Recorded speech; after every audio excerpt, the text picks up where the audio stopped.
In this video, we are going to see how we can enable the dark mode on the Roblox application for PC. As you can see, I'm not using Roblox on my browser. I'm using it on the application on PC that I've installed it. So if you want to enable the dark mode in here, because it is not comfortable to your eyes, here's what you do. First of all, you head over to the left hand corner and click on more. And from here, you will see a couple of settings, but we want to find this settings gear icon. Click on that. And once you select that, and from here, we will see a couple of options. We will click on device preferences from here. And in the second option, we see this device level theme.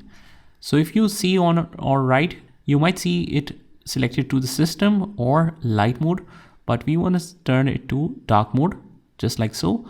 Once you do that, you just simply click on home and it will be saved automatically. And there you go. This is how you can turn on the dark mode on the Roblox app on your PC. I hope you found this video helpful, and if you did, hit the like button and subscribe to our channel, and I will see you in the next one.